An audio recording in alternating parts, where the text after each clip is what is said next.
Hi, my name is Sandra and I'm a nutritionist, and today I will be speaking to you about an aspect of fibroids.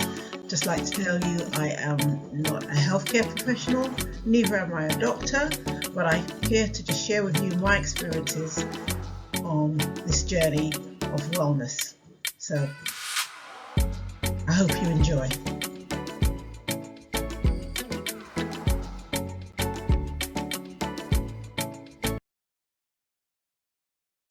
Fibroids, the progesterone factor.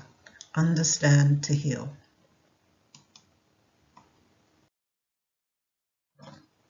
Okay, during this presentation we'll talk about what is progesterone, its relationship to the female cycle role, impact on fibroids, look at a research study, how we can apply that research study to diet as therapy, and the monitoring of its use, and conclude with a summary.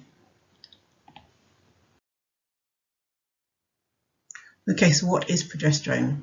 Well, progesterone is the other important female sex hormone.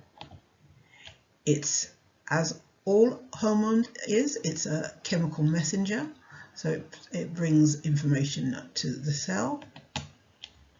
It is catabolic in nature, which basically means its main process is for breaking down as opposed to building up. It's responsible for the cleanup of the process of after egg fertilization if it doesn't take place within the womb. And it's in a direct opposition to estrogen, whereas estrogen is responsible for building up of the cell walls within the uterus to make it feasible for fertilization to take place.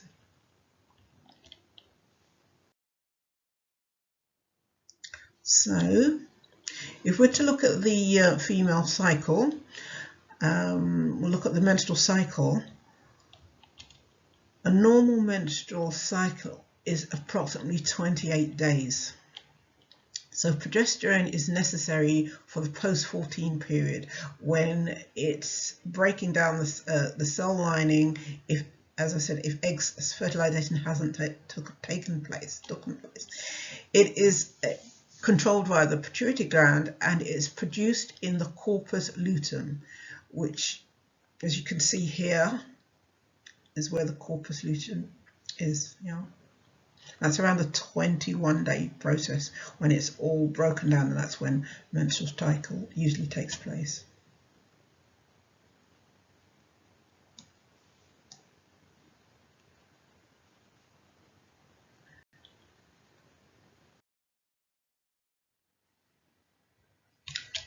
So what's the impact on fibroids? Well, it's key vital role because it actually it has the ability to balance estrogen by regulating it, so you don't get that excess estrogen, which can be quite, it's not good. It can correct the hormone levels by increasing what's known as a sex hormone binding globulins, which basically the sex hormone binding globulins allows the estrogens to attach means there's less free-flowing estrogens within the body. This is another school of thought that suggests that if there's a lot of free-flowing estrogen in the body, then that can be quite not beneficial to health. So because with all the free-flowing estrogen, it means there's more potential for growth. So what the progesterone does is it inhibits the excessive growth of lining of the womb, and in particular the endometrial lining. And so it creates an environment that's less beneficial for tumor growth related to estrogen. Right.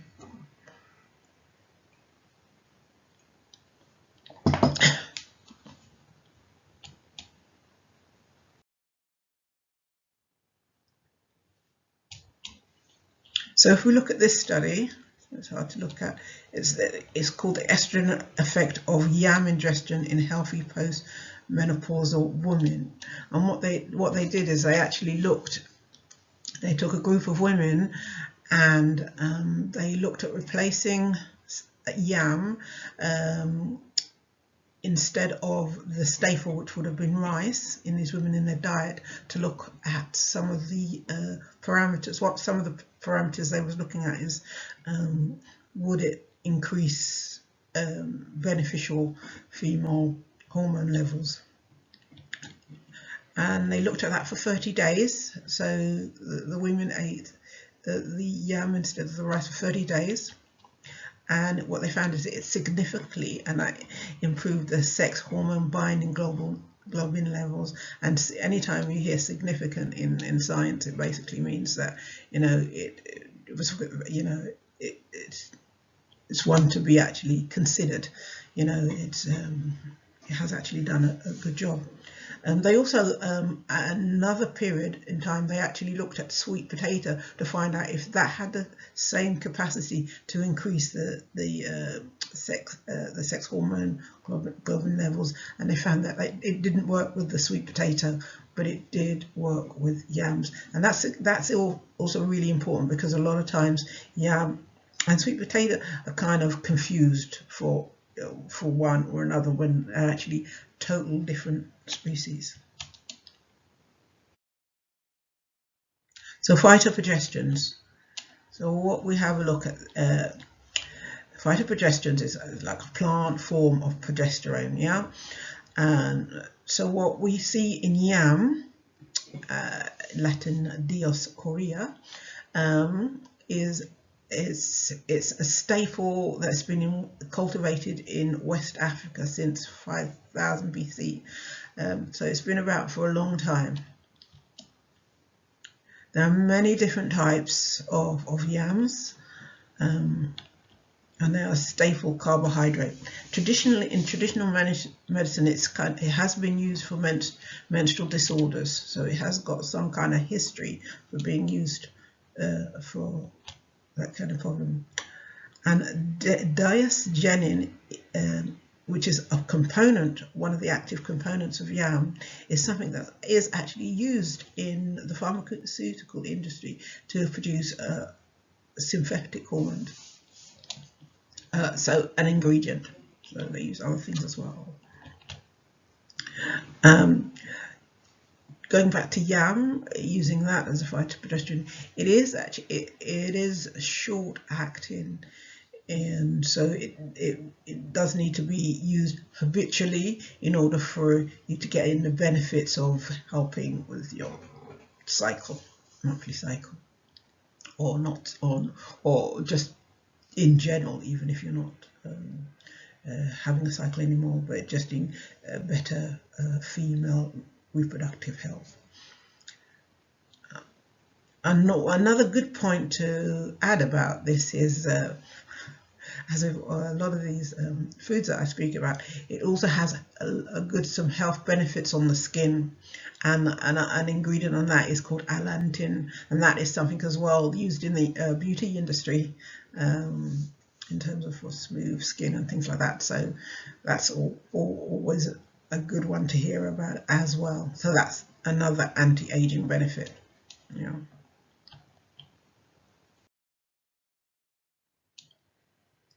So if you're going to include yams, anything I say you include new into your diet, it's a really good idea to monitor it. Monitor for its tolerance. Yam has some ingredients in it that has like histamine ability, so you can cause allergies, and so it's really good to look at that and introduce anything quite slowly just to make sure you can tolerate it. Yeah, the histamines can cause like itching, and you can find that when you're cooking, because I use yams quite a lot, that, you know, the skin around the skin can be quite, you know, it can cause itching, so you really got to be careful not to put your hands by your face or anything like that when you're preparing it.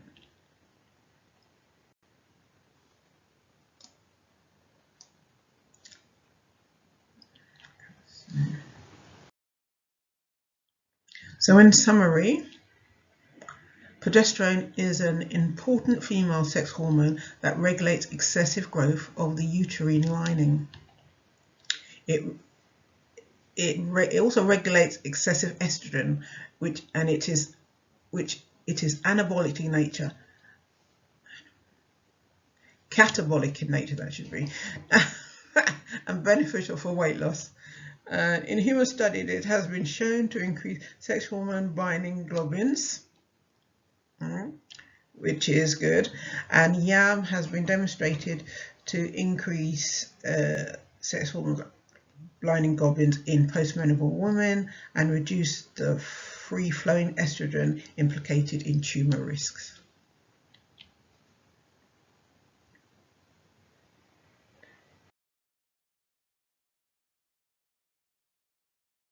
This information is for presentation purposes. Further research is recommended to assist you in making a health decision. It is not a substitute for medical advice. If you have a pre-existing medical condition, please consult your doctor or your healthcare provider before making any changes to your regime. Thank you for watching, and please subscribe.